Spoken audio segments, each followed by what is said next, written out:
యెహోషువ గ్రంథం 2వ అధ్యాయం తిప్పాలని మనం చేస్తుంది. 10వ వచనం చదువుతాం. యెహోషువ గ్రంథము 2వ అధ్యాయం 10వ వచనం. మీరు ఐగుప్తు దేశంలో నుండి వచ్చినప్పుడు మీ ఎదుట యెహోవా ఎర్ర సముద్రపు నీరును ఎలాగ ఆరిపో చేసినో, యొర్దాను తీరముననున్న అమోరీయుల 2 రాజులైన సీహోనును ఓగునకు మీరేమి చేసితిరో, అనగా మీరు వారిని ఎలాగూ నిర్మూలము చేసితిరో ఆ సంగతి మేము వింటిమి. మేము విన్నప్పుడు మా గుండెలు కరిగిపోయెను. మీ దేవుడైన యెహోవా పైన ఆకాశమందును క్రింద భూమి అందును దేవుడే. మీ ఎదుట ఎట్టి మనుష్యులకైనను ధైర్యం ఏమాత్రం ఉండదు. నేను మీకు ఉపకారం చేసి గనుక మీరును నా తండ్రి ఇంటికి ఉపకారం చేసి నాకు నిజమైన ఆనువాలు ఇచ్చి. సరే, అంతవరకు చాలు. ఇంకొంచెం కిందకి వెళ్దాం. 18వ వచనం చూడండి. 18. నీవు మమ్మను దించిన ఈ కిటికీకి ఈ ఎర్రని దారమును కట్టి నీ తండ్రిని, నీ తల్లిని, నీ అన్నదమ్ములను, నీ ఇంటి వారినందరిని, తండ్రి ఇంటి వారినందరినీ నీ ఇంటి చేర్చుకొనుము. సరే, 3వ అధ్యాయం 1 నుంచి చదువుతాను. యెహోషువ వేకువనే లేచినప్పుడు అతడు ఇశ్రాయేలీయులందరినూ షిత్తీము నుండి బయలుదేరి యొర్దానుకు వచ్చి దానిని దాటక మునుపు అక్కడ నిలిచిరి. 3 దినములైన తర్వాత నాయకులు పాలెములో తిరుగుచు జనులకు ఇలాగూ ఆజ్ఞాపించిరి. మీరు మీ దేవుడైన యెహోవా నిబంధన మందస్సును యాజకులైన లేవీయులు మోసిపోవుట చూచినప్పుడు మీరున్న స్థలములో నుండి బయలుదేరి దాని వెంబడి వెళ్ళవలెను. మీకును దానికిని దాదాపు 2000 కొల మూరల ఎడమ ఉండవలెను. మీరు వెళ్ళు త్రోవ మీరింతకు ముందు వెళ్ళినది కాదు. మీరు దాన్ని గుర్తుపట్టవలెను గనక ఆ మందస్సమునకు సమీపముగా మీరు రాకూడదు. మరియు యెహోషువ, రేపు యెహోవా మీ మధ్య అద్భుత కార్యములు చేయును గనక మిమ్మల్ని మీరు పరిశుద్ధపరచుకునని జనులకు ఆజ్ఞాపించెను. 10వ వచనం చూడండి. వారితో ఇట్లనెను, సర్వలోకనాథుని నిబంధన మందస్సము మీకు ముందుగా యొర్దానును దాటబోవుచున్నది గనుక. చివరిగా 13వ వచనము. సర్వలోకనాథుడగు యెహోవా నిబంధన మందస్సమును మోయు యాజకుల అరకాళ్ళు యొర్దాను నీళ్లను ముట్టగానే యొర్దాను నీళ్లు అనగా ఎగువ నుండి పారు నీళ్లు ఆపబడి ఏకరాశిగా నిలచును. కోతకాలమందు యొర్దాను దాని గట్లన్నిటి మీద పొర్లి పారును. ప్రస్తుతానికి అంతవరకు చాలు. అవసరమైతే మిగిలిన వచనాలు చదువుకుందాం. ఉదయకాలంన దేవుడు యెహోషువతో మాట్లాడిన విధానాన్ని మనం చూసాము. చాలా మాటలు మాట్లాడాడు దేవుడు. అయితే ముఖ్యంగా 3 విషయాలు చెప్తాను. ధర్మశాస్త్రాన్ని ధ్యానించమన్నాడు. మనము దేవుని వాక్యమును ధ్యానించడం అభ్యాసం చేసుకోవాలి, ప్రాక్టీస్ చేయాలి. చదవడం వేరు, మరి వినడం వేరు, రాసుకోవడం వేరు, మీలో కొంతమంది ప్రకటించడం కూడా వేరు. అవన్నీ వేరే తరగతికి చెందినవి.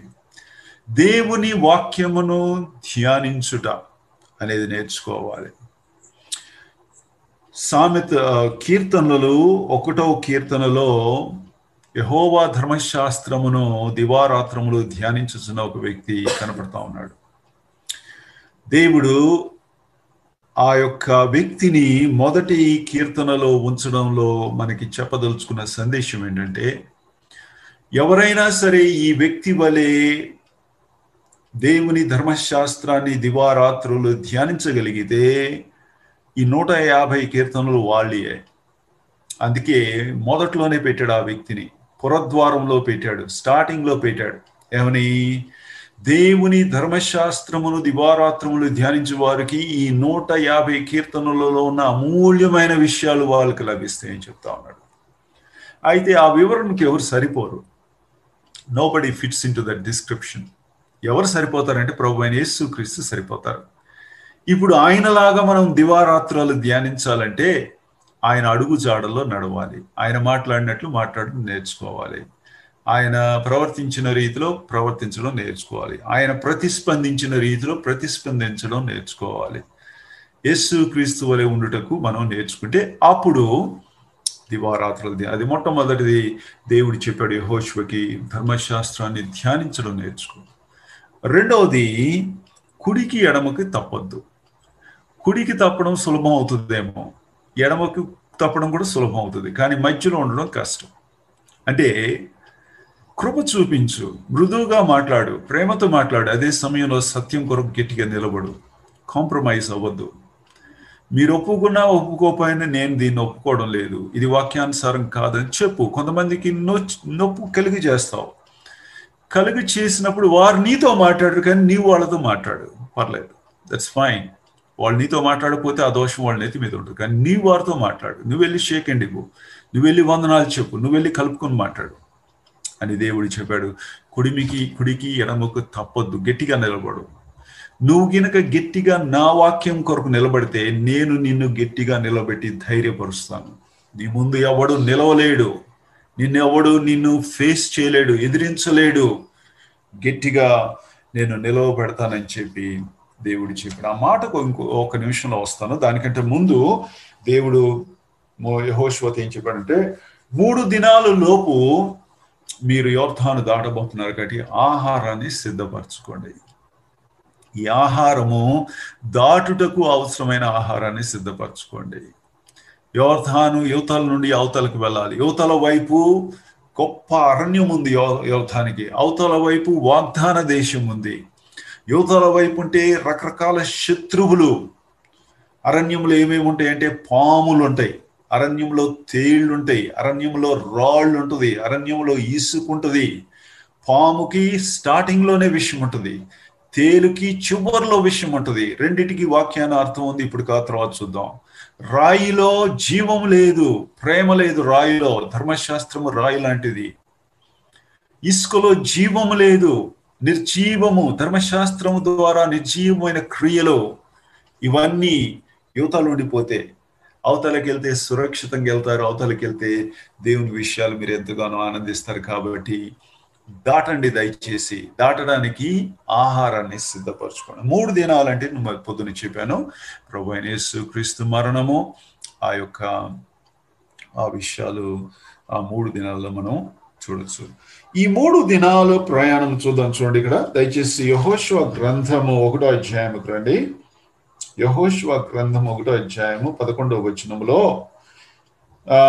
మీరు స్వాధీనపరచుటకు మీ దేవుడైన యెహోవా మీకిచ్చుచున్న దేశమును స్వాధీనపరచుకొనబోవుటకై 3 దినములలోగా మీరు ఈ యోర్దాను దాటాలన్నారు.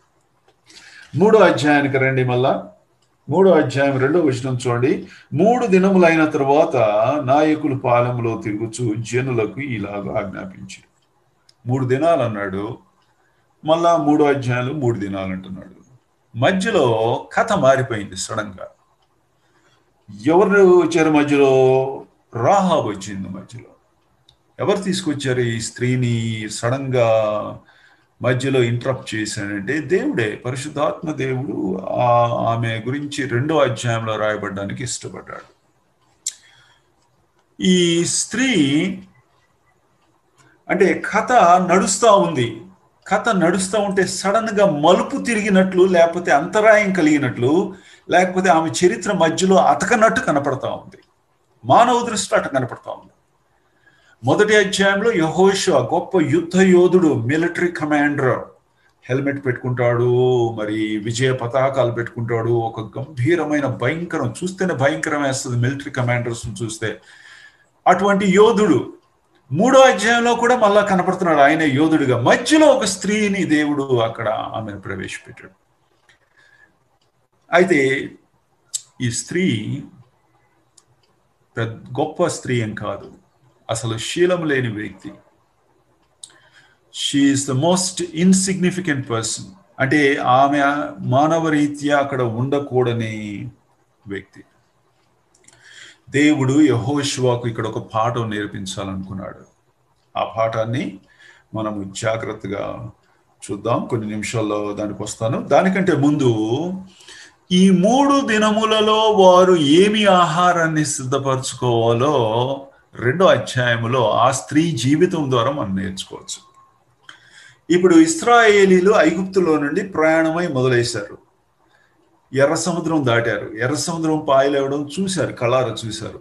అరణ్యంలోకి వచ్చారు. అరణ్యంలో ఎక్కువ మంది రాలిపోయారు. రాలిపోయి యెహోషువ కాలేబులు మాత్రం ఈ చివరకు వచ్చేసారు. వచ్చిన తర్వాత ఎర్ర సముద్రాన్ని దాటలేదు, భౌతికంగా అరణ్యంలో ప్రయాణం కూడా చేయలేదు. అయితే ఇప్పుడు లాస్ట్ మినిట్లో ఈ స్త్రీ వచ్చి వీళ్ళతో కలుస్తా ఉంది వీళ్ళని కలిసి వీళ్ళతో పాటు ఎర్ర సముద్ర యోర్దాను దాటుతా ఉంది. వీరితో పాటు దాటడమే కాదు, అవతాలకు వచ్చి వాగ్దాన దేశాన్ని ఆమె కూడా స్వతంత్రించుకుంది. ఆమె కూడా భాగం ఇచ్చినట్టు తర్వాత మనం చూస్తాం తర్వాత అధ్యాయాలు. ఇదెట్లా? ఇది న్యాయం కాదే. ఇదెట్లా?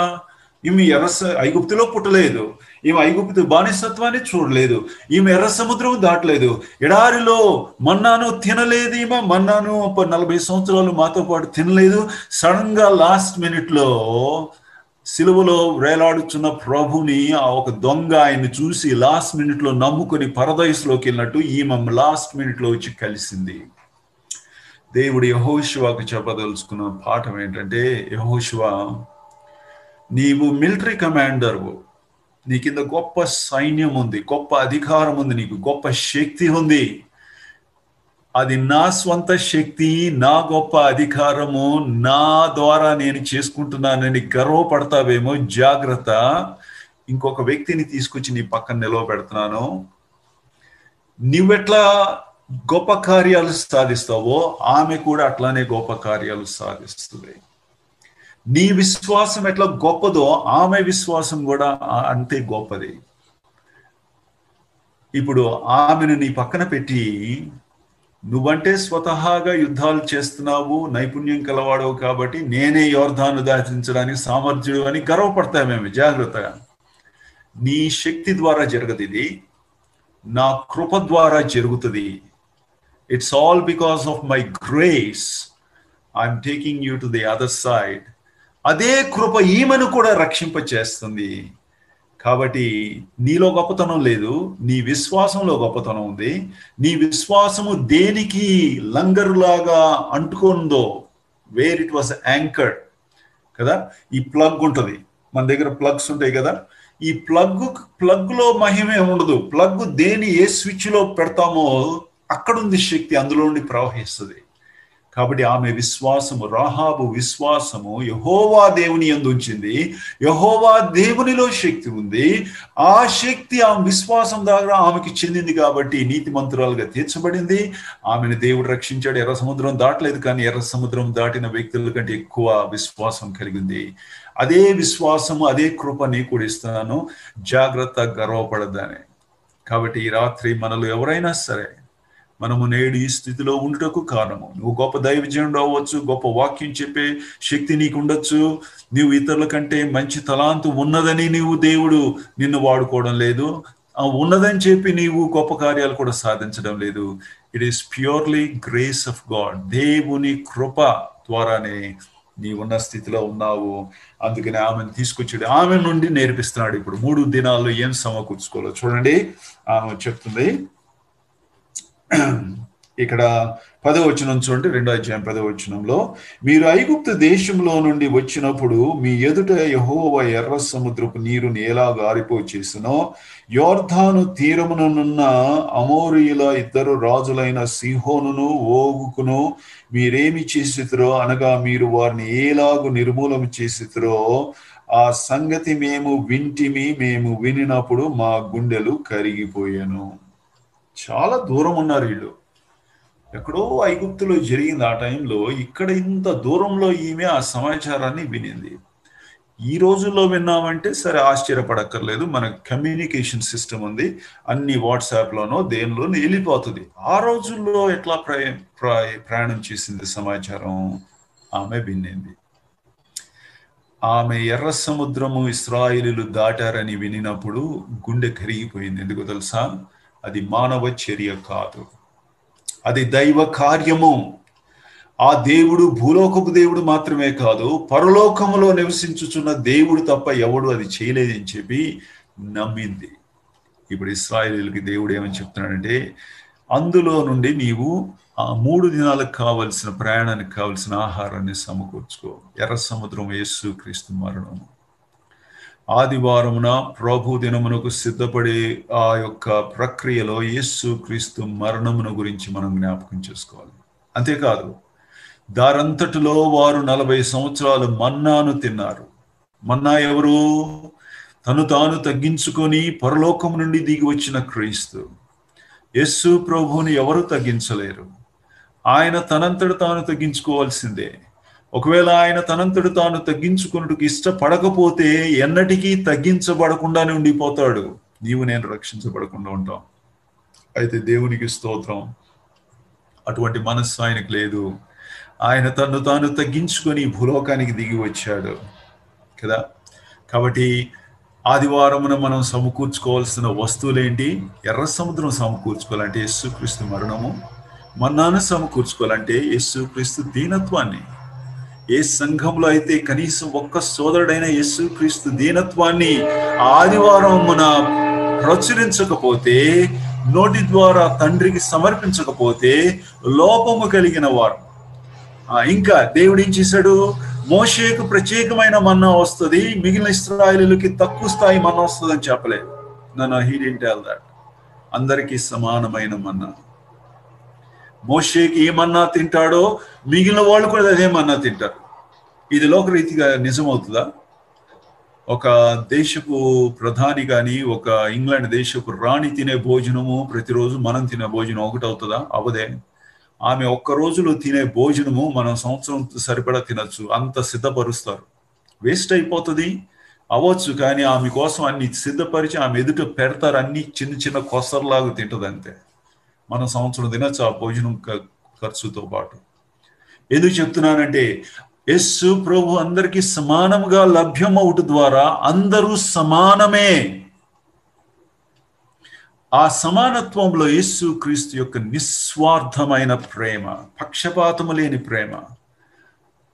అప్పుడు దాకా పేతురు దేవుడు పక్షపాతి అన్నట్టు ఆ తలంపులు కలిగి ఉన్నాడు. ఎప్పుడైతే కొర్నేలు ఇంటికి రక్షణ వచ్చిందో ఒక మాట అన్నాడు, దేవుడు పక్షపాతి కాదు. యూదులమైన మమ్మల్ని ఎట్లా ప్రేమిస్తాడో అన్యులైన ఆదరణ మిగిలిన వారిని కూడా అంతే ప్రేమిస్తాడు. కాబట్టి ఎవరైతే సంఘంలో అందరినీ సమానంగా ప్రేమిస్తారో, మరి విశేషంగా తక్కువ సమాజంలో తక్కువ ఉన్న వారిని సమానంగా ప్రేమిస్తారో, వారు ఆదివారమునకు సిద్ధపడువారు. లేకపోతే దేవుడు అంటాడు, అయోగ్యముగా రొట్టెలో చేయేస్తాం. అందుకే ఆపేడు కావాలనుకుంటున్నాను. మన సంఘాలు ప్రభువు నమ్ముకొని ఇన్ని సంవత్సరాలు అయిపోయినాయి, కానీ సాంఘికముగా బయట లోకంలో ఉన్న తేడాలు సంఘాల్లో కూడా కనపడుతున్నాయి. తద్వారా దేవుడు అంటున్నాడు, యేసు క్రీస్తు నిస్వార్థమైన ప్రేమను నువ్వు అది ప్రదర్శించకుండా, నీ జీవితంలో చూపించకుండా, నిస్వార్థమైన ప్రేమను చూపించిన ఆ శరీరమునకు గుర్తైన రొట్టెలో చేసుకొని తింటున్నావు. రెండు అతకడం లేదంటున్నాడు. అయోగ్యంగా చేస్తున్నావు. అందుకే నేను ఆపాలంటున్నాడు. కాబట్టి యేసుక్రీస్తు మరణాన్ని సమకూర్చుకోవాలి. యేసుక్రీస్తు దీనత్వాన్ని ప్రదర్శించాలి. ఆదివారం యేసుక్రీస్తు యొక్క నిస్వార్థమైన ప్రేమను చెప్పాలి. లేవియాకాండం 1వ అధ్యాయంలో చాలాసార్లు చెప్పాను, మళ్ళీ చెప్తున్నాను. ఎద్దు కనపడుతుంది. ఎద్దులో నిస్వార్థమైన ప్రేమను చూడొచ్చు. ఎద్దు పొలాన్ని దున్నుతుంది. ఎవరికి ఎందుకు దున్నుతుంది? తన కామందు, తన యజమానునికి భోజనము పండించే, ధాన్యము పండించే ఆ పొలాన్ని దున్నుతుంది.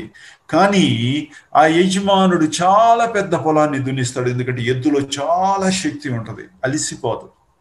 ఎద్దు ఆ యజమానుని అడగచ్చు, నా యజమానుడా, నన్ను ఎందుకు ఇంత పెద్ద పొలం దున్నిస్తున్నావు? ఎందుకు నేను ఇంత పెద్ద పొలం దున్నాలి? నీకంటే నీకు సరిపడ ధాన్యం అంటే చిన్న పొలం దున్నితే సరిపోద్ది, నీకు నీ కుటుంబానికి అందరికీ సరిపోతుంది అన్నప్పుడు ఆ యజమానుడు అంటాడు, నాకు నా కుటుంబానికి సరిపడేదైతే చిన్న పొలం దున్నితే సరిపోతుంది, కానీ నాతో పాటు అనేకమైన ఇతరులు కూడా నీవు దున్నాలి. అది నా ఆశ అన్నప్పుడు ఆ ఎద్దు అంటది, అది నీ చిత్తం అయితే నేను తప్పకుండా నీ చిత్త ప్రకారమే చేస్తాను. నీకు, నీ కుటుంబీకులకు, మీకే కాకుండా ఈ ఊర్లో ఉన్న వారందరికీ ధాన్యము పండించేటట్లు నా కష్టాన్ని, నా యొక్క శ్రమను చేసి నేను పండిస్తాను. అందులో నిస్వార్థమైన ప్రేమను చూడొచ్చు. అదే మార్కు సువార్తలో ప్రభు అయిన యేసుక్రీస్తు చూపించిన ఇది. అది మనము ఆదివారమున ప్రకటిస్తే అటువంటి వారు 3 దినాలకి ఆహారాన్ని సిద్ధపరచుకున్నాడు. అంతేకాదు మన్నాలో మనం ఏం చూడొచ్చు అంటే లోబడే గుణాన్ని చూడొచ్చు. యేసు ప్రభు పరలోకం నుండి తాను తగ్గించుకొని దిగి వచ్చాడు. ఎవరన్నా పంపారా? ఎస్, పంపారు, తండ్రి పంపారు. ఎవరైనా బలవంతం చేశారా? లేదు, బలవంతం చేయలేదు, ఇష్టపూర్వకంగా వచ్చాడు. ఇదిగో నీ చిత్తం నెరవేర్చడం నాకు ఇష్టం అని చెప్పాడు. ఇదిగో నీ చిత్తము నెరవేర్చుటకు నన్ను నువ్వు బలవంతం చేయించున్నావు అని తండ్రితో చెప్పలేదు. నాకు ఇష్టపూర్వకంగా వచ్చాడు. అంటే సబ్మిషన్ అంటారు. తెలుగులో బలమైన మాటకు రాలేదు, కానీ ఇంగ్లీష్లో బలమైన మాట కింద వచ్చింది. సబ్మిషన్ వేరు, ఒబీడియన్స్ వేరు. ఒబీడియన్స్ అంటే విధేయత చూపింట, సబ్మిషన్ అంటే లోబడుట, దైవ క్రమమును ఉల్లంఘించకపోవుట కదా. మీ సంఘంలో చాలా మంది చక్కగా సోదరీలు సబ్మిషన్ చూపిస్తున్నారు. ఎట్లా? దేవుడు సోదరీలను మౌనంగా ఉండమన్నాడు. మౌనంగా ఉండమంటే వారు చక్కగా ఆయన ఆజ్ఞకు సబ్మిషన్ లోబడతా ఉన్నారు. కాబట్టి అటువంటి వారే ఆదివారానికి సిద్ధపడుతున్నారు. వారి దగ్గర 3 రోజుల ఆహారం ఉంటుంది. ఏ సంఘంలో అయితే స్త్రీ తన స్థానం తప్పుతుందో ఆ సంఘము ప్రభువుని జ్ఞాపకం చేసుకునే విషయంలో వారు అయోగ్యంగా చేయి వేస్తున్నారని వాక్యానుసారంగా 4 విషయాలు చూసాం. 3 దినాలకి ఆహారాన్ని సిద్ధపరచుకోవడం అంటే యేసుక్రీస్తు మరణము, యేసుక్రీస్తు దీనత్వము, యేసుక్రీస్తు యొక్క నిస్వార్థత. అందరినీ సమానంగా ప్రేమించడం నేర్చుకోవాలి, ప్రయత్నం చేయాలి. విఫలం అవుతాం, పక్షపాతం చూపిస్తాం, భేదాలు ఉంటాయి మనకి, అయినా కూడా క్షమించమని అడగాలి, పశ్చాత్తాపడాలి. 4వది యేసుక్రీస్తు వలె లోబడడం. నీకు ఇచ్చిన స్థానమును, సంఘంలో దేవుడు నీకు నిర్ణయించిన స్థానంలో నీవు ఉండి తృప్తిగా ఉంటే సంఘం చక్కగా ఫంక్షన్ అవుతుంది. లేకపోతే సంఘము నడిపించబడదు, గందరగోళం అవుతుంది, కొరింథీ సంఘంలాగా అయిపోతుంది. పార్టీలు ఏర్పడతాయి, గుంపులు ఏర్పడతాయి. ఒకడు అపోలో వాడినంటాడు, ఒకడు పౌలు వాడినంటాడు, ఇంకోటి కేఫా వాడినట్టు, ఇంకోటి ప్రభు వాడినంటాడు. కొట్టుకుంటారు. ఎక్కడైతే మానవ శిరస్సులు వస్తాయో క్రీస్తు శిరస్సుతో ఆయన తప్పుకుంటాడు. యేసు ప్రభు నిలబడి పోట్లాడే వ్యక్తి కాదు. ఎక్కడైతే ఆయనకి స్థానం ఉండదో వెళ్ళిపోతాడు. మా ప్రాంతాలు విడిచి వెళ్ళిపోమంటే వెళ్ళిపోయాడు. ఆయన వెళ్ళిపోయినప్పుడు అవతల ఇంకొక వారు చేర్చుకున్నారు సంతోషంగా అని రాసింది. ఎప్పుడు దేవునికి ఇది జరుగుతూనే ఉంటుంది. కొంతమంది వెళ్ళిపోమంటారు, కొంతమంది చేర్చుకుంటా ఉంటారు. యూదులు వెళ్ళిపోమన్నారు, అన్యులమైన మనం చేర్చుకున్నాం. మన సంఘాల్లో కూడా అంటే మనము యేసు క్రీస్తును వెళ్ళిపో అనే చెప్పే సంఘముగా ఉండకూడదు. వెళ్ళిపోతే మనకు నష్టము. వేరే వాళ్ళు చేర్చుకోవడానికి చాలా మంది సిద్ధంగా ఉన్నారు. ఆయన మనతో ఉంటే మన ధన్యత. సరే, 3 దినాల ప్రయాణాన్ని మనము చూసుకున్నాం. దేవుడు 1వ అధ్యాయంలో కనీసం 3 సార్లు యెహోషువతో ఏమన్నాడంటే నిబ్బరంగా ఉండమన్నాడు. చూడండి, దయచేసి యెహోషువ గ్రంథం 1వ అధ్యాయము 6వ వచనంలో నిబ్బరంగా ఉండమన్నాడు. 7వ వచనంలో నిబ్బరంగా ఉండమన్నాడు. 9వ వచనంలో నిబ్బరంగా ఉండమన్నాడు. ఈ నిబ్బరం అనే మాట మొట్టమొదటిసారి హెబ్రీ భాషలో ఎక్కడ ఉపయోగించబడిందంటే ఆదికాండము 25వ అధ్యాయం 23వ వచనంలో ఇది మొట్టమొదటిసారి ఉపయోగించబడింది. బైబిల్లో ఏదైనా సరే మాట మొట్టమొదటిసారి ఉపయోగిస్తే మీకు అందులో కొంచెం సమాచారం వస్తుంది. మీరు మామూలుగా వాక్యం చెప్పని వారైతే చక్కని అమూల్యమైన విషయాలు అవి తీసుకొని ప్రభువుకు సమర్పించవచ్చు. వాక్యం చెప్పేవాళ్ళు అయితే వాటిని సమర్పించి వాక్యంలో కూడా మీరు ఇమిడ్చుకోవచ్చు. ఇక్కడ చూడండి, ఆదికాండము 25వ అధ్యాయం 23వ వచనంలో 25-23లో 2 జనములు నీ గర్భములో కలవు, 2 జనపదములు నీ కడుపులో నుండి ప్రత్యేకముగా వచ్చును. ఒక జనపదము కంటే ఒక జనపదము బలిష్టమై ఉండును, పెద్దవాడు చిన్నవానికి దాసుడు.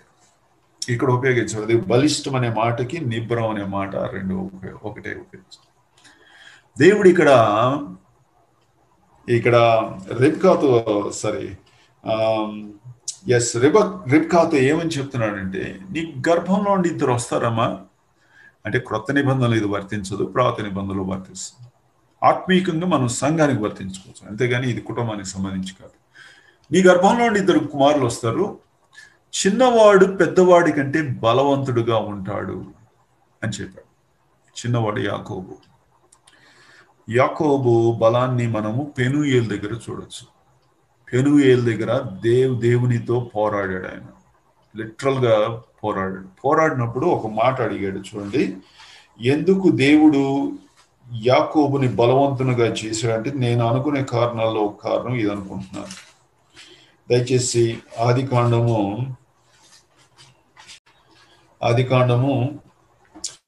32 అధ్యాయం చూడండి, 32 అధ్యాయం 29.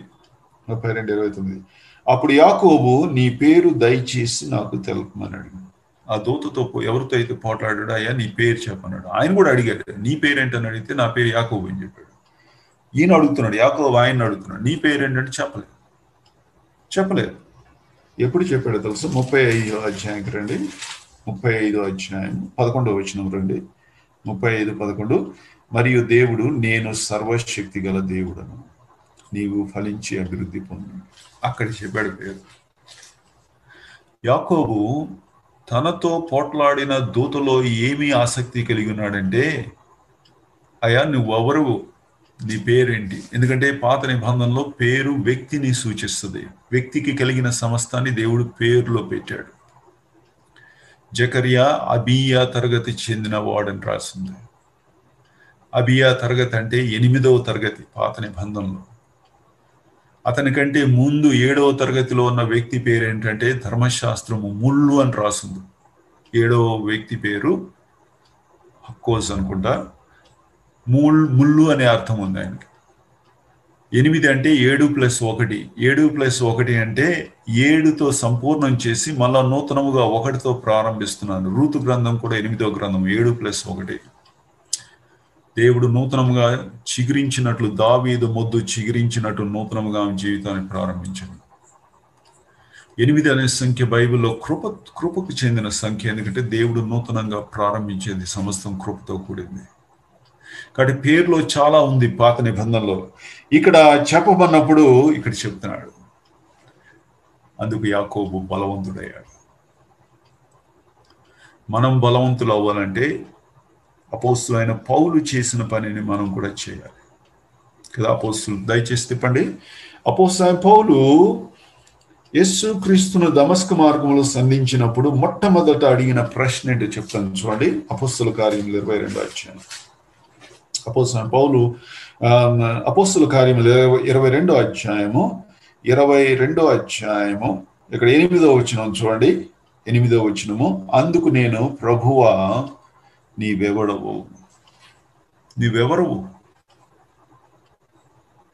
మొట్టమొదటి ప్రశ్న. రెండవ ప్రశ్న, నేనేం చేయాలి? ఈ 2 ప్రశ్నలే క్రైస్తవ జీవితాన్ని మొత్తాన్ని నిర్వచిస్తుంది. నీవెవరు నాకు తెలుపు, నిన్ను గురించిన జ్ఞానం నాకు కావాలి, అది నన్ను బలపరుస్తుంది. అప్పుడు నేనేం చేయాలో అది నువ్వు చెప్తే చేస్తాను, లేకపోతే నేను చేయలేను. ఇక్కడ యెహోషువతో దేవుడు ఏమంటున్నాడంటే, నీ దేవుడైన యెహోవా ఎవరో తెలుసుకో, ఆయన ఎటువంటి వాడో తెలుసుకో, అప్పుడు నీవు నిబ్బరము కలిగి ధైర్యముగా ఉంటావు. ఈ ప్రశ్న ఈ రాత్రి అనేక మంది జీవితాలను మార్చేస్తుంది. నన్ను రక్షించిన నా ప్రభు అయిన యేసుక్రీస్తు ఎవరో తెలుసుకోవాలనుకుంటున్నాను. ఆయన గురించి సమస్తమును పెంటతో సమానంగా చేసుకొని ఆయన గురించిన శ్రేష్టమైన జ్ఞానాన్ని సంపాదించుకోవడానికి జీవితంలో ఏదైనా వదిలేసుకుంటాను, పట్టను, అహం చూపిను, పోనిచ్చుకుంటాను, తల వంచుకుంటాను. ఇదిగో పలానా సోదరుడితో నాకు ఎందుకు విరోధము, పలానా సోదరితో నేను ఎందుకు మాట్లాడుకుంటూ ఉండాలి, ఆమె గురించి ఎందుకు చెడ్డ ప్రచారం చేయాలి, ఈయన గురించి నేను ఎందుకు చెడ్డ చెప్పాలి, ఈయన గురించి ముఖం ఎందుకు మార్చుకోవాలి, ఇవన్నీ వేస్ట్. ఇవన్నీ చేయడం ద్వారా యేసుక్రీస్తుని సంపాదించుకోకుండా నేను టైం వేస్ట్ చేసుకుంటున్నాను. వీటన్నిటిని పోనిచ్చుకుంటాను. నాకు అవమానం జరిగినా పర్లేదు, కానీ ప్రభువును మాత్రం సంపాదించుకోవాలి. ఎంత చక్కని! ఇక్కడ దేవుడు యెహోషువతో అంటున్నాడు, నిన్ను రాహాబును పక్కన పెడతాను. నువ్వెంత గొప్ప కార్యాలు విశ్వాసం ద్వారా చేస్తావో రాహాబు కూడా అంతే గొప్ప కార్యాలు చేస్తుంది. అంతేకాదు, ఇంకొక చోట ఇంకొక రెఫరెన్స్ చూపిస్తాను చూడండి. దయచేసి యాకోబు పత్రికకి తిప్పండి. యాకోబు పత్రిక 2వ అధ్యాయానికి రండి. ఇక్కడ విశ్వాసం యొక్క ఆ యొక్క ప్రమాణం గురించి దేవుడు చక్కగా మాట్లాడుతున్నాడు.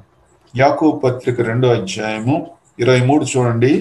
కాబట్టి అబ్రహాము దేవుని నమ్మెను, అది అతనికి నీతిగా ఎంచబడెను అని లేఖనము నెరవేర్చబడెను, మరియు దేవుని స్నేహితుడని అతనికి పేరు కలిగెను. మనుష్యుడు విశ్వాస మూలముగా కాక క్రియల మూలమును నీతిమంతుడని ఎంచబడని మీరు దీని వల్ల గ్రహించితిరి. అటువలనే రాహాబను వేశ్య కూడా దూతలను చేర్చుకొని వేరొక మార్గమున వారిని వెలుపలికి పంపినప్పుడు క్రియల మూలముగా నీతిమంతురాలని ఎంచబడను కదా. అంటే క్రియల మూలంగా నీతిమంతులుగా తీర్చబడడం అంటే విశ్వాసమునకు రుజువు అని అంటున్నాడు. నీవు నిజంగా విశ్వాసం కలిగి ఉన్నావా లేదా అనే దానికి రుజువు ఏంటంటే క్రియల మూలంగా బయటపడతావు. కానీ ఆ క్రియల వల్ల నువ్వు నీతిమంతుడిగా తీర్చబడవు. ఆ ఏ క్రియలైతే నీ విశ్వాసం నిజమైందని రుజువు చేసిందో ఆ విశ్వాసం ద్వారా నీవు ఇదని చెప్పి ఇక్కడ అబ్రహామును రాహాబును పక్కన పెట్టాడు. ఇందాకేమో యెహోషువను రాహాబును పక్కన పెట్టాడు. చాలా మంది విశ్వాసులు ఈ రకంగా అనుకోవచ్చు, దేవుడు ఎందుకు ఈ రెండింటిని ఇట్లా చేశాడంటే, అయ్యా అబ్రహాం చాలా గొప్పోడు అండి, ఆయన విశ్వాసులుగా తండ్రి, ఆయనతో మమ్మల్ని ఎట్లా పోలిస్తారండి మీరు అట్లా అని చెప్పి నిరుత్సాహపడి, ఆయన అబ్రహాము గొప్ప కార్యాలు సాధించగలడు, మనం ఉత్తతోళ్ళం అని చెప్పి నిరుత్సాహపడతారేమో అని చెప్పి అబ్రహాము పేరు ఎక్కడ రాయడానికి ఇష్టపడ్డానో ఆయన పేరు పక్కన రాహాబు పేరు కూడా రాయడానికి ఇష్టపడుతున్నాను. ఎందుకంటే అబ్రహాము ఎంత గొప్ప కార్యాలు చేసిందో రాహాబు కూడా అంతే గొప్ప కార్యాలు చేసింది. ఆ వేగుల వారు తిరిగి వెనక్కి వెళ్ళకపోయి ఉంటే ఇశ్రాయేలీయులందరూ యోర్దాను దాటి అవతలకి వెళ్ళేవాళ్ళు కాదు, వాగ్దాన దేశంలో ప్రవేశించేవాళ్ళు కాదు. అందరు అరణ్యంలో నశించిరి. ఇశ్రాయేలు చరిత్ర ముగిసెను. ఇశ్రాయేలు చరిత్ర ముగించబడకుండా ముందుకు తీసుకెళ్లిన వ్యక్తి రాహాబు. దేవుడు అంటున్నాడు, తక్కువ వాడవని నువ్వు భయపడద్దు యెహోషువ. మీలో ఎవరైనా సరే రాత్రి మేము తక్కువ వాళ్ళము, మా ముందున్న సమస్య పెద్దది, కొండంత లాంటిది, మేము మా ముందున్న పనిచేసిన వారంత గొప్పవాళ్ళం కాదు, వాళ్ళు మా తండ్రులు మా తాతలు వాళ్ళు గొప్పవాళ్ళు, వాళ్ళ విశ్వాసం గొప్పది, వాళ్ళు గొప్ప దైవజనులు, గొప్ప బోధకులు, వాళ్ళకి సాధ్యమవుతుంది, మాకు కాదని నువ్వు అనొద్దు. నువ్వు సాధించగలిగింది నీ గొప్పతనం బట్టి కాదు, నీ పేరుని బట్టి కాదు, నీ విశ్వాసము ఎవరి యందు ఉంచుతావో ఆ వ్యక్తి గొప్పవాడు కాబట్టి, దేవుడు గొప్పవాడు కాబట్టి నువ్వు గొప్ప కార్యాలు చేస్తావు. చూసారా, రాహాబుని యెహోషువని పక్కన పెట్టి యెహోషువకి చెక్ మేట్ పెట్టాడు దేవుడు. చెస్ ఆడే వాళ్ళకి తెలుస్తుంది, చెక్ పెడతారు. ప్రత్యర్థి ముందుకు దూసుకుని పోతా అందరిని చంపుకుంటా పోతుంటే సడన్ గా అవతల ఉన్నాడు ఏం చేస్తాడు, నీ చెక్ పెడుతున్నానట్టు. చెక్ అంటే అయిపోయింది, నువ్వు ఇరుక్కుపోయావు, నువ్వు చచ్చిపోతావు, ఇక అయిపోయింది, నువ్వు గేమ్ ఆడిపోయాను. దేవుడు రాహాబు ద్వారా యెహోషువకి చెక్ పెడుతున్నాడు. ఏమని? జాగ్రత్త, ఉప్పొంగిపోతావేమో, ఇదిగో రాహాబును చూసి మానవునిలో ఏం లేదు, ఆ మానవుని విశ్వాసము యందుంది, ఆ విశ్వాసం ఎవరిలో ఉంచారో ఆయన గొప్పవాడు కాబట్టి యెహోవా దేవునికి నువ్వు మహిమ కలిగించని చెప్పి దేవుడు. కాబట్టి యెహోషువ రాహాబు పక్క పక్కన పెట్టాడు. ఇద్దరికి పక్కన 1వ అధ్యాయంలో యెహోషువ గొప్పవాడు, 2వ అధ్యాయంలో రాహాబు గొప్ప వ్యక్తిగా దేవుడు చూపించాడు. యోహాను సువార్త 3వ అధ్యాయంలో నికోదేము గొప్పవాడు, ధర్మశాస్త్రోపదేశకుడు, నైతికంగా చాలా మంచివాడు. 4వ అధ్యాయంలో శీలం లేని సమరయ స్త్రీ. నికోదేము కంటే ఆమెకి ఎక్కువ చెప్పాడు దేవుని వాక్యంలో. నికోదేముకి రక్షణ గురించి చెప్పాడు, నువ్వు తిరిగి జన్మించాలని. ఆమెకి ఆరాధన గురించి లోతైన విషయాలు చెప్పాడు. ఎందుకు తెలుసా? ఆమె ఈయన క్రీస్తు కాడా అని గ్రహించి కొండ విడిచిపెట్టి పరిగెత్తుకొని ఊర్లోకి వెళ్ళి, నేను క్రీస్తును కనుగొన్నాను, మీరందరూ వచ్చి ఆ క్రీస్తును చూడాలని ఎంతో చక్కగా దేవుని కుమారుడైన యేసు క్రీస్తును ఆమె హెచ్చించింది. సొలొమోను రాజు గొప్పోడు, ఆయన సామెతలు రాశాడు. ఆయనతో పాటు ఆగూర్ అనే వ్యక్తికి కూడా దేవుడు స్థానం ఇచ్చాడు. ఆగూర్ ఎవడు ఎవరికి తెలియదు, నామరూపాలు లేని వ్యక్తి అని మనం తెలుగులో అంటాం కదా, అప్పుడప్పుడు నాటు భాషలో ఏమంటాం, నువ్వెవరోయా నామరూపాలు లేని వాడు అని చెప్తాం. నామరూపాలు లేని ఆగూరుకి సొలొమోను ప్రక్కన స్థానం ఇచ్చాడు. ఎందుకో చూపిస్తాను చూడండి. సామెతల గ్రంథం 30వ అధ్యాయం చెప్పండి. సామెతల గ్రంథం 30వ అధ్యాయం 4వ వచనం ఆఖరి వచనం చూడండి, లేకపోతే 4వ వచనం మొత్తం చదువుతున్నాను. ఆకాశమునకెక్కి మరలా దిగిన వాడెవడు, తన పిడికిళ్లతో గాలిని పట్టుకున్న వాడెవడు, బట్టలో నీళ్లు మూట కట్టిన వాడెవడు, భూమి యొక్క దిక్కులన్నిటినీ స్థాపించిన వాడెవడు, ఆయన పేరేమో ఆయన కుమారుని పేరేమో నీకు తెలిసినదా? ఆగూరు ఒకే ప్రశ్న అడుగుతున్నాడు. అంటే చాలా ప్రశ్నలు అడిగాడు, కానీ ఒక ప్రశ్న మాత్రం చాలా ఉన్నతమైన ప్రశ్న. అయ్యా, దేవునికి ఒక కుమారుడు ఉన్నాడు, ఒకడే, ఇద్దరు కాదు, ముగ్గురు కాదు, ఒకే ఒక కుమారుడు ఉన్నాడు, ఆయన పేరు నీకు తెలుసు? అసలు ఎంత చక్కని ఆసక్తి చూడండి. ఆగూరు తన జీవితంలో ఒక వ్యక్తి పేరు తెలుసుకోవడానికి ఇష్టపడుతున్నాడు. చాలా మందిని అడుగుంటాడు, రోడ్డు మీద అందరిని ఆపింటాడు, సిగ్గు లేకుండా ఆపి అడుగుంటాడు, అయ్యా ఒక నిమిషం ఆగుతారా, దేవునికి ఒక కుమారుడు ఉన్నాడు, ఆయన పేరు తెలుసా? నాకు తెలియదండి అని వెళ్ళిపోయాడు. ఇంకొక వ్యక్తిని ఆపాడు, అయ్యా యేసు ప్రభు యెహోవా దేవునికి ఒక కుమారుడు ఉన్నాడు, ఆయన పేరు తెలుసు? తెలియదండి. నాకంటే తెలుసు, వెళ్ళిపోయాడు. కొన్ని వేల మందిని అడిగి ఉంటాడు, ఆయన సమాధానం దొరకలేదు. దేవుని కుమారుని తెలుసుకోవాలి. పౌలు వలె, ప్రభువా నువ్వెవరవు, యాకోబు వలె నీ పేరేంటి అని చెప్పి తహతహలాడుతున్నాడు. మనం ఎంత ధన్యులు. ఆగూరు తెలుసుకోకుండా చనిపోయాడు అనుకుంటున్నాను నేను. దేవుని కుమారుడు, దేవుని ఏకైక సుతుడు, దేవుని కుమారుడు, తండ్రి రొమ్మునున్న అద్వితీయ కుమారుని పేరు యేసు క్రీస్తు అని తెలుసుకోకుండా చనిపోయాడు. నీకు నాకు దేవుడు బయలుపరిచాడు. మనం ఎంత ధన్యులం. అంతేకాదు, యెహెజ్కేలు, ఇర్మియా, దానియేలు, మరి ఇంకా యెషయా, వీళ్ళందరూ గొప్ప కుటుంబాల్లో పుట్టారు. యెషయా, దానియేలు రాజవంశస్థులు, ఇర్మియా, యెహెజ్కేలు యాజక వంశస్థులు. వాళ్లతో పాటు నామరూపాలు లేని వ్యక్తిని అదే స్థానాన్ని ఇచ్చాడు. అతని పేరు ఆమోసు. ఆమోసు పశువుల కాపరి. ఆమోసు అంటున్నాడు, నేను పశువుల కాపరిని, ప్రవక్తను కాదు, ప్రవక్త కుమారులు ఒకరిని కాదు. నేను నా పశువులు కాసుకుంటా ఉంటే యెహోవా దేవుడు నన్ను పిలిచి సందేశాన్ని తీసుకెళ్ళి, ఇదిగో ఫలానా యూదా రాజ్యానికి, ఫలానా రాజ్యానికి నువ్వు చెప్పిరా అని చెప్పి, ఉత్తర రాజ్యానికి చెప్పిరా అని చెప్పి నన్ను పంపించాను. దావీదు, పడిపోయిన దావీదు గుడారాన్ని తిరిగి లేవనెత్తాననే మాట ఆమోస్ చెప్పాడు. అదే తిరిగి అపోస్తలుల కార్యంలో చెప్పబడింది. ఇశ్రాయేలీయులతో అంటున్నాడు, ఈ గుడారం పడిపోతుంది, ఇశ్రాయేలీయుల గుడారం పడిపోతుంది, ఎందుకంటే దేవుని కుమారుడైన యేసుక్రీస్తును వాళ్ళు సిలువ వేస్తారు.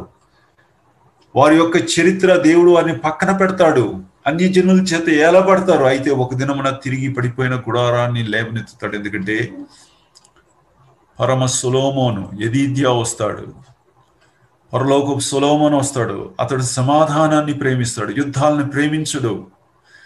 యుద్ధములు చేయని ఏకైక ఇశ్రాయేల్ రాజు సొలొమోను. ఒకే యుద్ధం చేశాడు ఆయన. అంటే పరమ సొలొమోను ఒకే యుద్ధం చేశాడు. సిలువలో ఒకే యుద్ధాన్ని చేసి సాతాను ఓడించి మనల్ని యుద్ధం చేయనీయకుండా, మనము శిక్షించబడకుండా కాపాడాడు. సమాధానకర్త. కొలస్సీ పత్రికలో ఆయన గురించి ఎంత చక్కగా రాయబడిందంటే, సమస్తాన్ని తండ్రి తనకు సమాధానపరుచుకొని సమస్తాన్ని తిరిగి తప్పిపోయిన స్థానంలోని తిరిగి సరైన స్థానంలో ఉంచి దేవుని మహిమను ప్రకాశింపచేసేటట్లు ఆయన ఎంత చక్కగా చేశాడు. చూసారు ఎంత వండర్ఫుల్ కాంబినేషన్స్. యెహోషువ రాహాబు, అబ్రహాము రాహాబు, నికోదేము సమరయ స్త్రీ, సొలొమోను ఆగూరు, యెహెజ్కేలు ఇర్మియా, దానియేలు, మరి యెషయా, అవతల వైపు ఆమోసు. దీనికి కారణము దేవుని కృప. సరే, ముందుకు సాగిపోదాం. యెహోషువ గ్రంథం 2వ అధ్యాయానికి తిరిగి రండి. ఇక్కడ రాహాబు చేసిన ఒక కార్యాన్ని చెప్పి కొంచెం ముందుకు వెళ్ళిపోదాం. యెహోషువ గ్రంథం 2వ అధ్యాయంలో ఇక్కడ 17వ వచనంలో 18వ వచనంలో 2వ అధ్యాయం 18, నీవు మమ్మను దించిన ఈ కిటికీకి ఆ ఎర్రని దారము కట్టి అదే నిన్ను కాపాడుతుంది. ఇప్పుడు మనకి టెక్నాలజీలో కలర్స్ వచ్చినాయి, కానీ పాత నిబంధన సమయంలో టెక్నాలజీ లేదు, కలర్స్ లేవు. వాళ్ళు కలర్స్, ఉదాహరణకి ప్రత్యక్ష గుడారంలో ఆ యొక్క ద్వారములో 3 రకాల రంగులు కనపడతాయి. నీలి రంగు, ధూమ్ర రంగు, రక్తవర్ణపు రంగు. అందులో ఒక రంగు ఇక్కడ చెప్పండి, రక్తవర్ణపు రంగు. ఈ రంగులను ఎట్లా తీస్తారంటే, ఈ రంగుల దారాలు ఎట్లా వస్తాయంటే, ఈ రంగు గల దారం ఎట్లా వస్తుంది అంటే, కొన్ని జీవులను చంపుతారు. సముద్ర గర్భములో నుండి తీసుకొచ్చి కొన్ని చిన్న చిన్న పురుగుల్లాగా ఉంటాయి జీవులు, వాటిని తీసుకొచ్చి చంపుతారు. ఒక రకమైన తరగతికి చెందిన జీవులు చంపితే ఎరుపు రంగు వస్తుంది. కొన్ని జీవుల్లో బ్లూ రంగు వస్తుంది, నీలి రంగు వస్తుంది. ఎందుకంటే కొన్ని జీవుల రక్తం బ్లూ కలర్లో ఉంటుంది. కొన్ని జీవులను చంపితే ఈ యొక్క ధూమ్ర రంగు, రాజులు వేసుకునే వర్ణం వస్తుంది. ఈ రంగులు జీవులను చంపుడు ద్వారా సంగ్రహించి తెల్లని దారం తీసుకుంటారు. తెల్లని దారం అంటే పత్తి ద్వారా చేస్తారు. పత్తి కాటన్ ద్వారా చేసి తెలుపు కాటన్. ఈ దారాన్ని అందులో ముంచి పైకి తీస్తారు. అప్పుడు రంగు గల దారం వస్తుంది. స్వతహాగా తెలుపుగా ఉంటుంది దారం. ఎప్పుడైతే ఈ రంగులో ముంచి బయటికి తీసుకొస్తారో అది చాలా చక్కని రంగు వచ్చేస్తుంది. తెలుపుగా ఉంటే మాత్రం ఎవరు దాని దగ్గరికి వెళ్ళలేరు. తెలుపు దేవుని పరిశుద్ధతకు సాదృశ్యం. పరిశుద్ధుడైన దేవుని నీవు నేను ఎదుర్కోలేము మనం. We cannot face him. దేవుని పరిశుద్ధత ముందు మనం నిలబడలేము. ఎందుకంటే ఆయన ముందు నల్లగా కనపడతాము, పాపాత్ములము.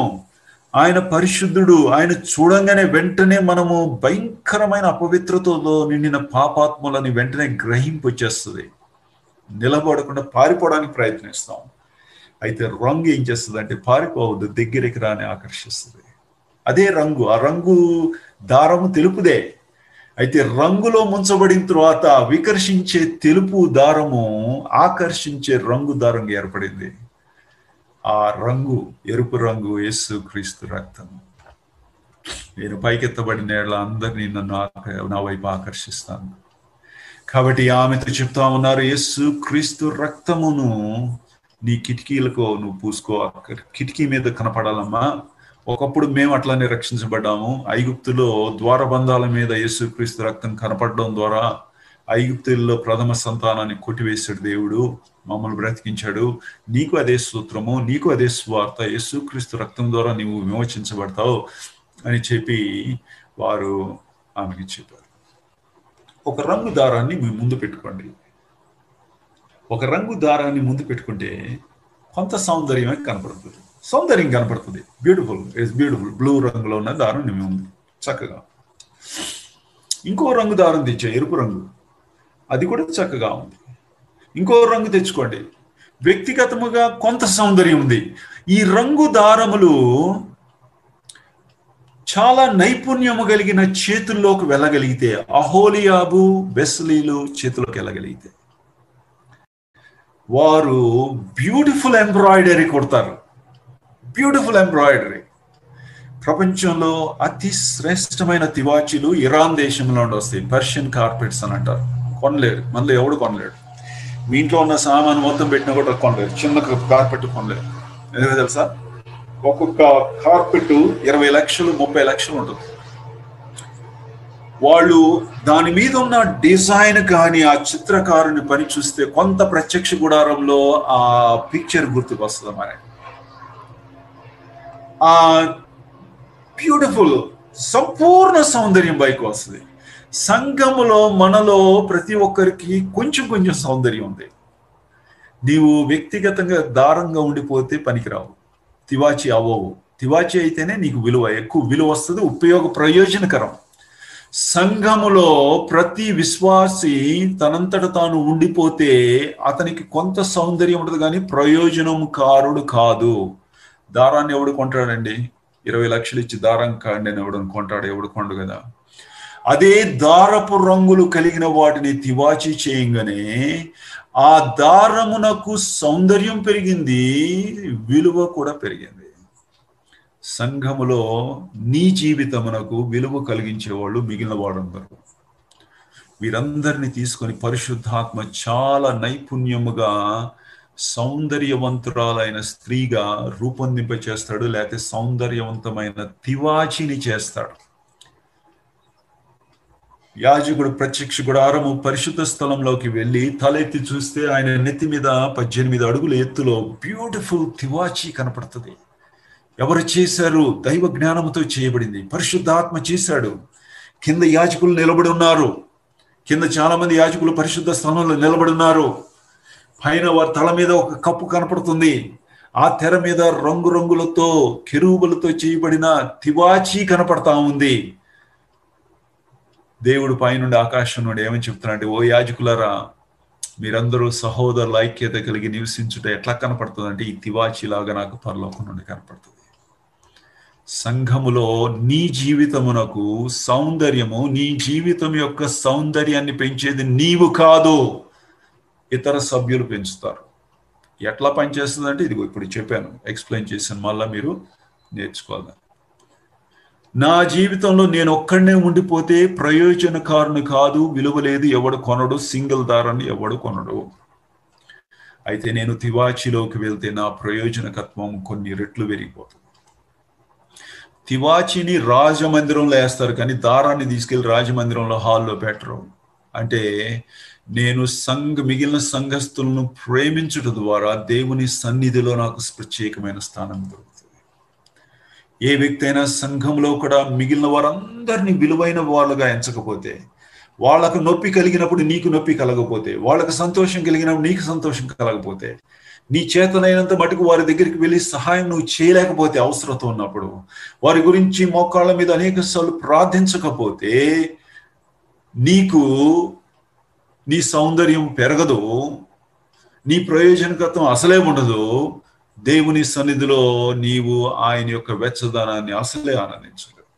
అంటే నీకు ఇతరులు మేలు చేస్తున్నారు, సంఘం అట్లా పనిచేస్తుంది. That's a way in assembly functions. Please don't underestimate. మిగిలిన వారి యొక్క విలువను తక్కువగా అంచనా వేయద్దు. అందుకే మా సంఘంలో ఎవరిని నేను, పేదవాళ్ళు ఉంటారు, చదువుకున్న వాళ్ళు ఉంటారు, ధనవంతులు ఉంటారు, మా సంఘంలో పేదరికంలో వాళ్ళు ఉంటారు, రోడ్లు ఊడ్చే వాళ్ళు కూడా ఉంటారు. మా సంఘంలో ధనవంతుడిని ఎట్లా ప్రేమిస్తానో ఆ రోడ్లు ఊడ్చే ఆ సోదరిని కూడా అంతే ప్రేమిస్తాను, అంతకంటే తక్కువ కూడా ప్రేమించు. ఎందుకు తెలుసా? వారు భౌతికంగా లోకంలో తక్కువ వారు అయి ఉండొచ్చు, భౌతికంగా ఈ లోకస్తులు తక్కువ వారికి చూడొచ్చు, కానీ నేను వారిని చూడను. ఎందుకంటే వారు నాతో పాటు సమానముగా యేసు క్రీస్తు రక్తములో కడగబడిన సౌందర్యవంతులు. వారు నా జీవితానికి సౌందర్యాన్ని ఇంకా ఎక్కువ పెంచుతారు. వారి ద్వారా నా జీవితం ఇంకా ప్రయోజనకరం అవుతుంది. వారి ద్వారా నేను దేవుని సన్నిధిలో నిశ్చింతగా ఉండొచ్చు. నా ద్వారా కూడా వాళ్ళు అట్లానే ఫీల్ అవుతారు. కాబట్టి మేమందరం కలిసి ఐక్యతతో మేము పని చేసుకుంటాం. ఎంత చక్కని దారం. సరే, మనం ముందుకు సాగిపోదాం. చూడండి, యెహోషువ గ్రంథం 3వ అధ్యాయానికి రండి. ఇప్పుడు యెహోషువ గ్రంథము 3వ అధ్యాయం. ఇక్కడ దేవుడు ఏమని చెప్తున్నాడంటే, మోషే జీవితం ముగిసిపోయింది. అంటే మానవ రీత్యా మాట్లాడట్లేదు, దయచేసి మిస్అండర్స్టాండ్ చేసుకోవద్దు. దేవుని యొక్క యుగపరమైన విషయాలు మాట్లాడుతున్నాడు. మోషే ఎర్ర సముద్రం దాటించలేడు. ఎందుకని? మోషే ధర్మశాస్త్రానికి సూచన. ధర్మశాస్త్రం ఇక్కడితో ఆగిపోవాలి. ధర్మశాస్త్రం యొక్క నాయకత్వం కింద వారు కానానులో ఉన్న ప్రతి ఆశీర్వాదాన్ని ఆనందించలేరు. ఎందుకని? ధర్మశాస్త్రం ఏం చెప్తుందంటే, నీవు ఏదైనా మంచి పని చేస్తే దేవుడు నిన్ను దీవిస్తాడు, ఆ దీవెన నీ మంచి పనికి ప్రతిఫలము, రివార్డ్ అని అంటాడు. ఇప్పుడు కానానులో ఇశ్రాయేలీయులు ఏం పని చేశారు? విత్తనాలు విత్తారా? విత్తలేదు. ఆ కాపలా కాశారా? పొలాలని బాగా కాపలా కాశారా? ఆ పంటలు ఎవరు నాశించుకొని చేయలేదు. విత్తలేదు, అయినా వీళ్ళు కోసుకుంటున్నారంటే దేవుడు ఆయన ఉచితమైన కృప చేత ఇస్తున్నాడు. కాబట్టి ఇది ధర్మశాస్త్రము ద్వారా సాధ్యము కాదు. కాబట్టి మోషే ఇంతటితో ఆగిపోవాల్సిందే, వేరే మార్గం లేదు. ధర్మశాస్త్రము నేడు మన బోధకుల్లో చాలా మంది, ఆంధ్రాలో చాలా మంది బోధకులు ఉన్నారు. అయితే దేవునికి స్తోత్రం, కొంతమంది చాలా వెరీ ఎఫిషియంట్ పీపుల్, చాలా చక్కగా వాక్యం చెప్తారు.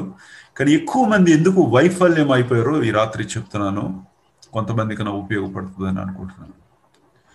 వారి ఆలోచన విధానం ఎట్లుంటుందంటే, ధర్మశాస్త్ర ఆలోచన విధానం లాగా ఉంటుంది. అది మానుకోవాలి. ధర్మశాస్త్ర ఆలోచన విధానం అంటే, దేవుడు నన్ను ఒక బోధకునిగా చేశాడు. ఒక ఆయన గురించి హైదరాబాద్లో ఇట్లా చెప్పారు. ఆయనంట వేరే దేశంలో సంఘ పెద్ద అయ్యాడంట. అయితే ఒక విశ్వాసి వచ్చి నాతో ఏమని చెప్పాడంటే, పలానా ఆయన వేరే దేశంలో సంఘ పెద్ద అయ్యాడు మన అసెంబ్లీస్లో, అసలు అతడు ఆయన ఎంత గొప్పోడు కాకపోతే దేవుడు అతన్ని సంఘ పెద్ద చేశాడని చెప్పాను. అంటే నేను చాలా తప్పు, అట్లా థింక్ చేయకూడదు. అతడు గొప్పోడని దేవుడు సంఘ పెద్దగా చేయలేదు. దేవుడు ఉచితమైన కృప చేత ఆయన సంఘ పెద్దగా చేశాడు. అంతేగాని ఆయన గొప్పతనాన్ని బట్టి అయితే అది కృప కింద రాదు. రక్షణ కృప ద్వారా కాదు, వరాలు కృప ద్వారా కాదు, దేవుడు అనుగ్రహించే బాధ్యతలు కూడా కృప ద్వారా కాదు, కృప ద్వారానే అవుతాయి.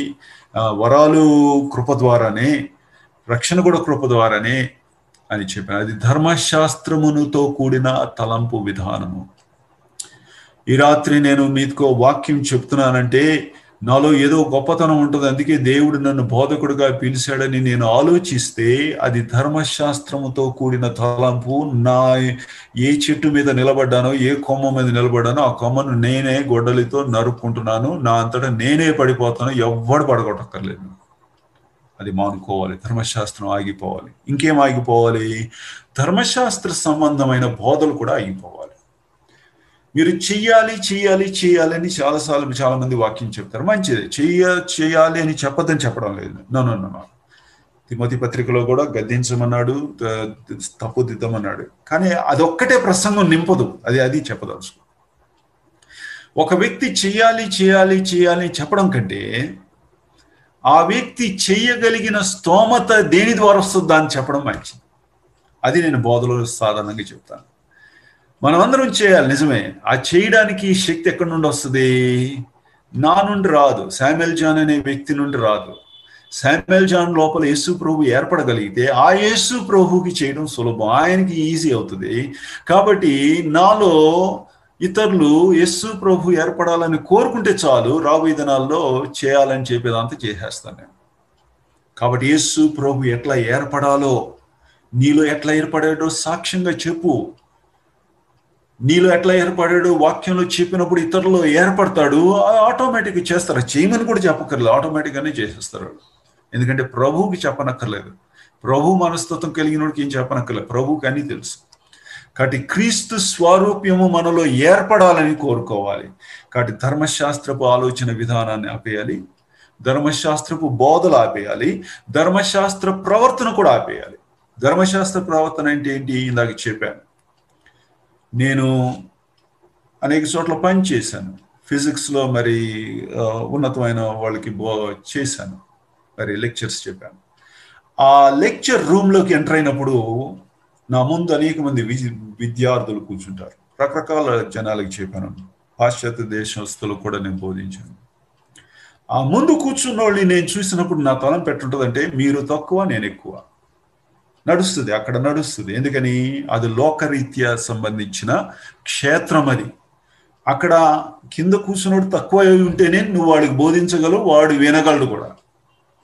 కాబట్టి మీరు తక్కువ, మీరు విద్యార్థులు, నాకన్నంత జ్ఞానం మీకు లేదు, నేను చదివినంత మంది చదవలేదు ఇంకా, కాబట్టి మీరు తక్కువనే. అయితే దేవుని వాక్యమును చెప్పడానికి సంఘంలో నిలబడినప్పుడు వేరుగా ఆలోచిస్తాను. నేను ఇక్కడ నిలబడి ఉన్నాను, కానీ నన్ను నేను మీలో పాటు ఒకటిగా కూర్చున్న వాడిలాగా నేను చూసుకుంటున్నాను. మనందరం ఒకటే. మనందరికీ దేవుడు ఈ రోజున వాక్యము బోధించాలి. మీకు ఎట్లా బోధిస్తాడో నాకు కూడా అట్లా బోధించాలి. ఈవెన్ దో నేను మాట్లాడుతున్నాను, నన్ను బోరగా ఉపయోగిస్తున్నాడు. కాబట్టి నేను స్టేజ్ మీద నిలబడిన వ్యక్తిలాగా చూసుకొని, కానీ అక్కడ కింద కూర్చున్న వాళ్ళలాగా నన్ను నేను చూసుకుంటాను. ఎందుకంటే అది దేవుని సన్నిధి, అక్కడ తలంపు విధానం వేరుండాలి. ధర్మశాస్త్ర ప్రకారం దయచేసి ఇతరులను చూడొద్దు, అందరినీ సమానంగా చూడాలి మనం సంఘం. అప్పుడు సమస్యలు ఉండవు, సంఘం చక్కగా సాగిపోతుంది, ప్రభువుకి మంచి స్థానం ఉంటుంది. కాబట్టి ధర్మశాస్త్ర ప్రవర్తన అంటే అర్థం ఏంటంటే నేను ఎక్కువ తక్కువ అనేది అసలు రానే రాదు. మనలో ఎవడు గొప్పవాడు కాదు. ఈ భూలోకం మీద జీవించి అతి గొప్ప దీనత్వమును ప్రదర్శించిన వాడు మనలో గొప్పవాడు, ఆయన సిలువ వేయబడిన యేసు ప్రభు.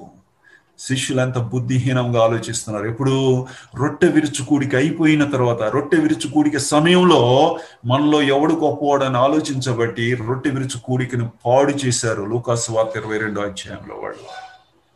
కాబట్టి దీనత్వాన్ని మనము ప్రదర్శించాలి. సరే, కొంచెం ముందుకు వెళ్ళిపోయి ఒక 10 నిమిషాల్లో నేను ముగిస్తాను. దయచేసి ఇక్కడ చూడండి, 10వ వచనంలో చూడండి. 10వ వచనంలో వారితో ఇట్లా, నేను సర్వలోక నాథుని నిబంధన మందసము మీకు ముందుగా యోర్దాను దాటబోవచ్చున్నది. నిబంధన మందసానికి రకరకాల పేర్లు ఉన్నాయి. అందులో ఒక పేరు సర్వలోక నాథుని నిబంధన మందసము. చక్కని పేరు, ఇక్కడే ఉపయోగించబడింది మొట్టమొదటిసారి. ఎందుకు 3వ అధ్యాయంలో దేవుడు సర్వలోక నాథుని నిబంధన మందసం అంటే, రాహాబు వచ్చి చేరింది కాబట్టి. రాహాబు అన్యురాలు, యెహోషువ తనతో ఉన్న వారందరూ యూదులు. యూదులకు అన్యులకు పొత్తు లేదు. యెహోవా దేవుడు యూదులకు చెందిన దేవుడు. అయితే రాహాబు విశ్వాసం ద్వారా వచ్చి చేరింది. ఎర్ర సముద్రం దాటలేదు, అరణ్యంలో ప్రయాణం చేయలేదు. ఈమె కంటే భౌతికంగా కన్నులారా ఎర్ర సముద్రాన్ని చూశారు కొంతమంది, ఈమె చూడలేదు.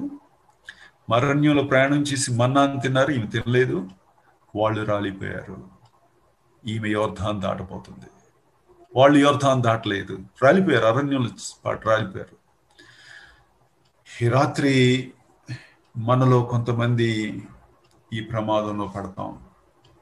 మేమండి 3 తరాల నుండి క్రైస్తవులము, ఈడు నిన్నగాక మన నమ్ముకున్నాడు సార్.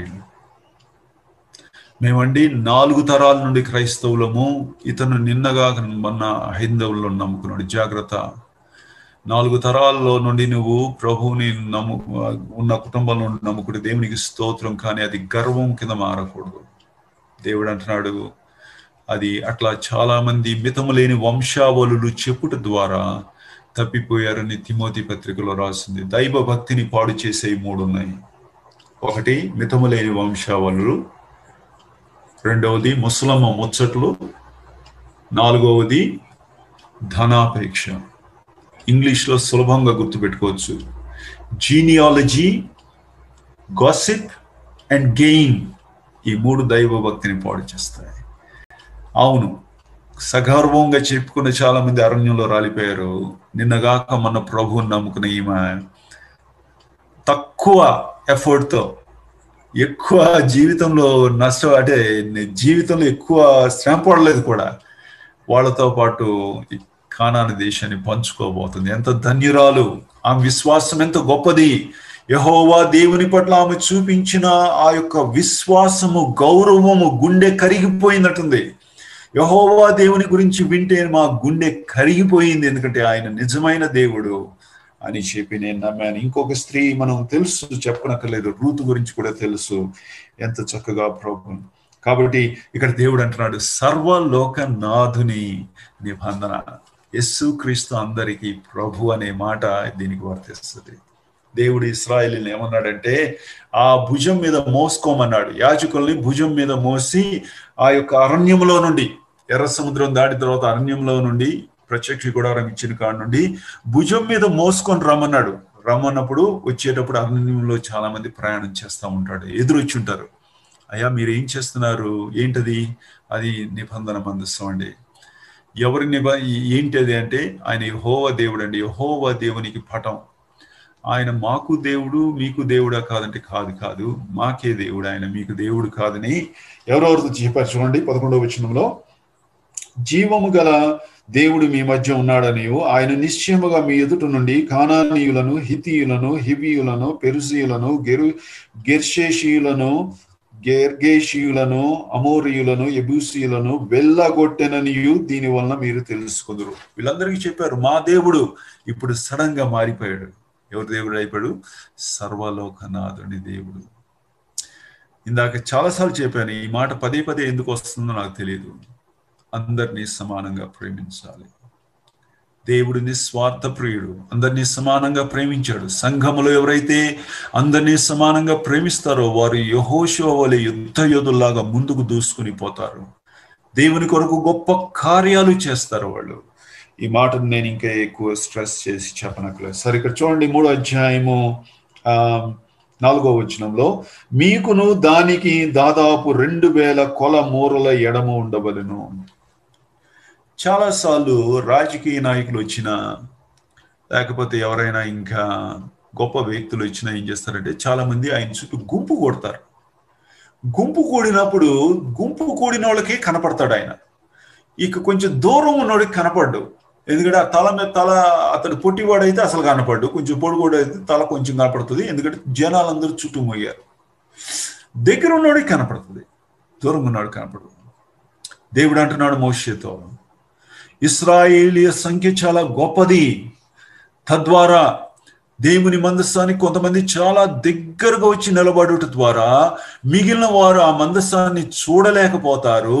కొంతమందికి మంచి దృష్టి కనపడుతుంది, కొంతమందికి అసలు కనపడదు. తద్వారా ముందున్నోడే ధన్యుడని వెనకున్నవాడు నిరుత్సాహపడతాడు, వెనకున్నోడు అంత ధన్యుడు కాదని ముందున్నోడు ఆలోచించడం ద్వారా దేవుని సంఘములో, దేవుని సమాజంలో తారతమ్యాలు వస్తాయి. కాబట్టి దేవుడు అందరినీ సమానంగా ప్రేమిస్తాడు, కాబట్టి అందరూ సమానంగా చూడాలి. కాబట్టి చాలా దూరముగా ఉండాలి ఒక వ్యక్తి. అందుకే స్టేజీ మీద దూరంగా ఉన్నప్పుడు, ఆయనకి మనుషులు దూరంగా ఉన్నప్పుడు, ఎడమున్నప్పుడు అందరూ చూడగలరు.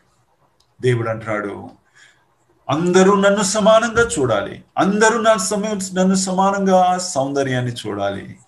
ఆ ఏర్పాట్లు సంఘ పెద్దలు చేయాలి. సంఘ పెద్దలు అనేక మంది దేవునికి స్తోత్రం, దివారాత్రములు కన్నీళ్లతో ప్రార్థన చేసి, కన్నీళ్ల ద్వారా, ప్రార్థన ద్వారా సంఘాలు కడతారు. మీ ప్రార్థనలో ఒక ప్రార్థన ఏమై ఉండాలో తెలుసా?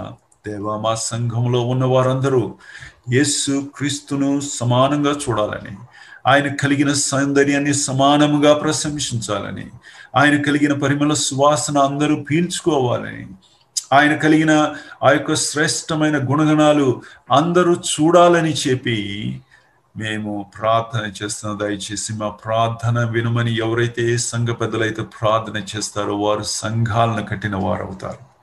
ఆ సంఘాలు ఎంతో సౌందర్యంగా ఉంటాయి. ఆ సంఘంలో యేసుక్రీస్తు చాలా స్పష్టంగా కనపడతాడు. ఒక్కొక్క వ్యక్తిలో స్పష్టంగా కనపడతాడు, సామూహికంగా సమాజంగా కూడా కనపడతాడు. దేవుడు మోషేతో, యెహోషువతో అంటున్నాడు, జాగ్రత్త, మీరులో తారతమ్యాలు ఉండకూడదు. ఇంతకు ముందే చెప్పాను, ఏంటది? మన్నా అందరికీ సమానంగా లభించింది. మోషే అనొచ్చు, నేను గొప్పవాడిని ప్రభా, నేను ప్రవక్తని అంటే, అట్లేం లేదు, నువ్వు కూడా నేల మీదకు వంగి ఏరుకోవాల్సిందే.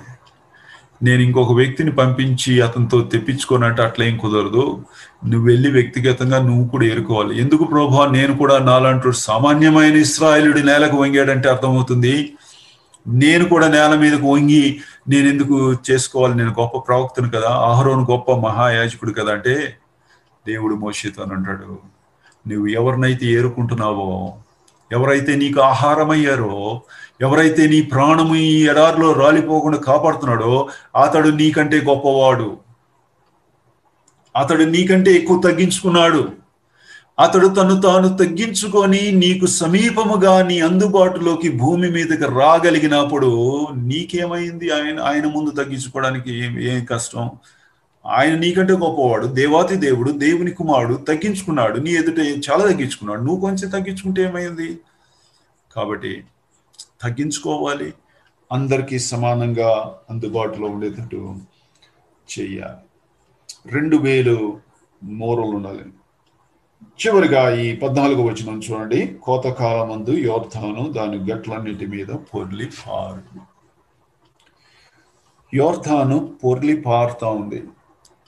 పొర్లి పారే యోర్దాను చూస్తే ఎవరికైనా ధైర్యం చాలదు, ఎందుకంటే అది అంత పెద్ద నది. అది నేను వైజాగ్లో చదువుకునేటప్పుడు అప్పుడప్పుడు మా తల్లిదండ్రులు హైదరాబాద్లో ఉండేవాళ్ళు, రెగ్యులర్గా హైదరాబాద్ వచ్చేవాడిని. మళ్ళీ రిటర్న్ వెళ్ళిపోతూ ఉండాం గోదావరి ఎక్స్ప్రెస్లో. తెల్లవారుజామున రాజమండ్రి దగ్గర నుండి క్రాస్ అవుతుంది. నాకు గోదావరి రివర్ వచ్చినప్పుడు మెలకు వచ్చేది, దిగి చూసేవాడిని అప్పుడప్పుడు. ఓసారి వర్షాకాలము ఆ నీళ్లు ఆ స్తంభాలన్నీ మునిగిపోయి ఉండేవి. చాలా భయం వేస్తుంది, ఎందుకంటే గోదావరి రివర్ క్రాస్ చేయాలంటే 3 kilometres, one of the longest bridges in south India. అది చూస్తే గుండె కరిగిపోతుంది. దేవుడు గట్లు తెంచుకొని పారే యోర్దాన్ని ఎందుకు చూడమన్నాడంటే వాళ్ళ ధైర్యము సంపూర్ణంగా చెడిపోయేటట్టు చేయాలని అనుకున్నాడు దేవుడు.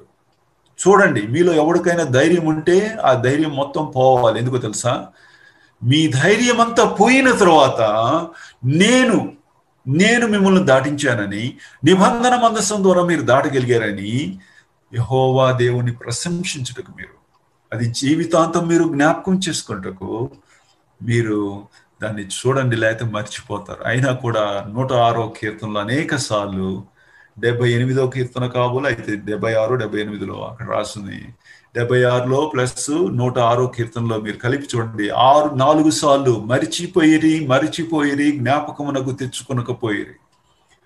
కళ్ళ ముందు అమాంతంగా సముద్రం పాయలైపోయింది, మర్చిపోయారు. యోర్దాను గట్లు దించుకొని పొర్లి పారుతా ఉంది, అది కూడా మర్చిపోయారు.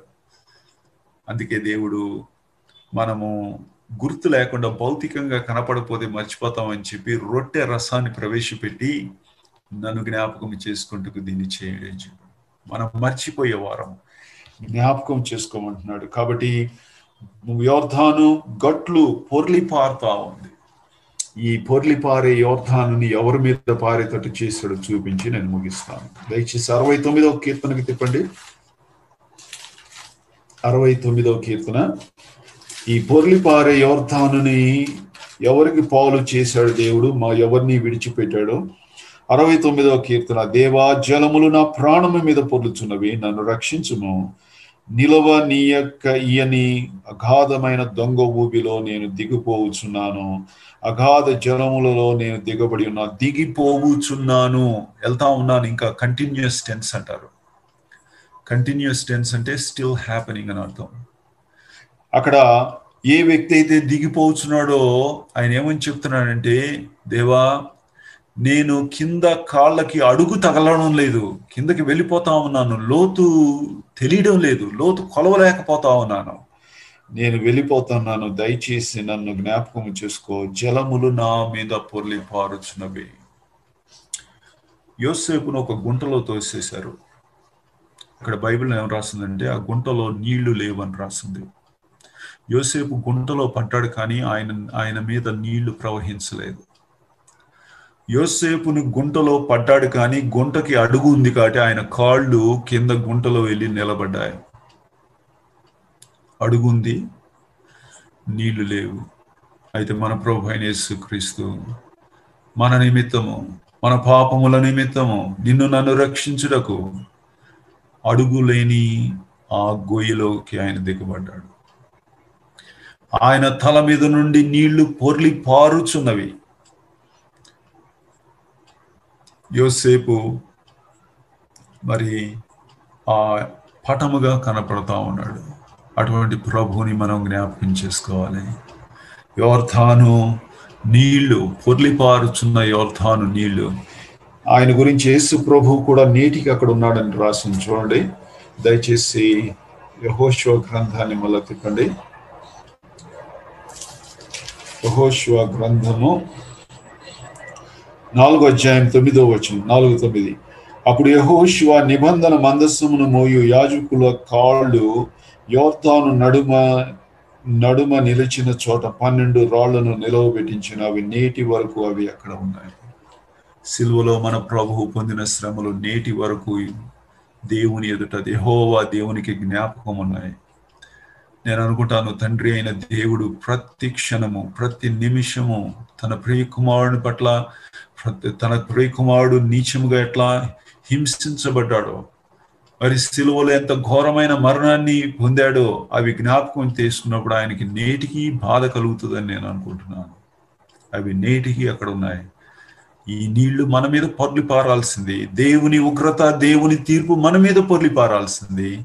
మనల్ని విడిచిపెట్టాడు, ఆయన్ని విడిచిపెట్టలేదు. ఎంత మంచి ప్రభు! ఇటువంటి ప్రభువుని మనము మరి ఆదివారం జ్ఞాపకం చేసుకోవడానికి సిద్ధపడాలి. 3 దినాలకి సిద్ధపాటు ప్రతి వారం మనం చేసుకోవాలి. ఆదివారానికి సిద్ధపడాలి. కొద్దిపాటి తలంపులు దేవుడు దీవించును గాక. రేపటి దినమున దీన్నే కంటిన్యూ చేసి నేను మరి ఇంకొన్ని విషయాలు యెహోషువ గ్రంథంలోనే మాట్లాడతాను. ఈ చక్కని అవకాశం అనుగ్రహించి దేవునికి, ఆ తర్వాత డోర్నాలలో ఉన్న స్థానిక సంఘమునకు, సంఘ పెద్దలు మరి ఏర్పాటు చేసిన వారు, సోదరుడు సైలస్ వారి కుటుంబానికి, మరి ఆయా ప్రాంతాల నుండి ప్రభు పిల్లలు అనేక మంది విన్నారు. అందరికి ప్రభు అయిన యేసుక్రీస్తు నామమున థాంక్యూ.